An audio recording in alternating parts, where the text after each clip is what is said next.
এওঁলোকৰ এতিয়ালৈকে আমাৰ প্ৰিলিমিনাৰী ইনভেষ্টিগেশ্যনত যিটো কৰ ফাঁকি বা টেক্স ইভেশ্যন এমাউণ্ট পাইছোঁ সেইটোত মোৰ দেন 10 crores পাইছোঁ। এইটো আজি আমাৰ থাৰ্ড অপাৰেশ্যন। কালি দুটা জেগাত আমি অপাৰেশ্যন কৰিছিলোঁ, তাৰো ভেলুটো বেলেগ আছিলে। আজি ইয়াত এইটো ফাৰ্ষ্ট হৈছে। কালি আমি দুটা জেগাত কৰিছোঁ।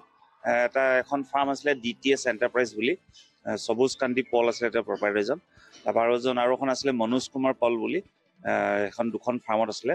সেই দুইখন ফাৰ্মত আপোনাৰ অলমষ্ট 45 crores মানৰ টেক্স ইভেশ্যনৰ এংগুল আছিলে।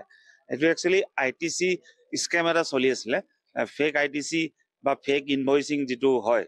তো সেই কামটো এই ফাৰ্মকেইখনৰ যিটো GST প্ৰফাইল বা GST একাউণ্ট আছিলে তাৰ সেই প্ৰফাইলকেইটা ইউজ কৰি এতিয়া আমি গম পোৱা মতে এজন একাউণ্টেণ্ট, আপোনাৰ নাম আছিলে তেওঁ কল্লুল মজুমদাৰ, সেই একাউণ্টেণ্টজনে এই তিনিখন ফাৰ্মৰ GST কামটো চায়।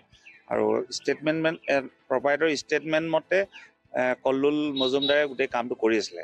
যিবিলাক বিল ইনভইচেছ ইছ্যু কৰিলে এওঁলোকে কৈছে যে এইবিলাক বস্তু আমি কেতিয়াও চেল কৰা নাই। তো এওঁলোকৰ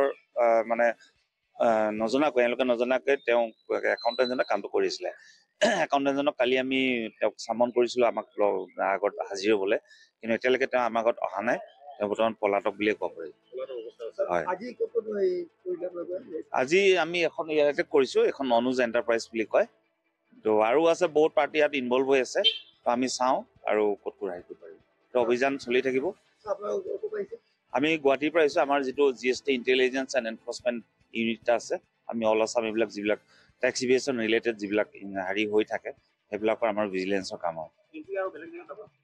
তিনিচুকীয়া আৰু আছে, আমি চাই লওঁ এতিয়া। আজি অলৰেডি 3টা হৈছে কালিৰ পৰা, আৰু চাই লওঁ, পিছত হ'লেও হ'ব। এনেকুৱা পাৰ্টিজো বহুত আছে।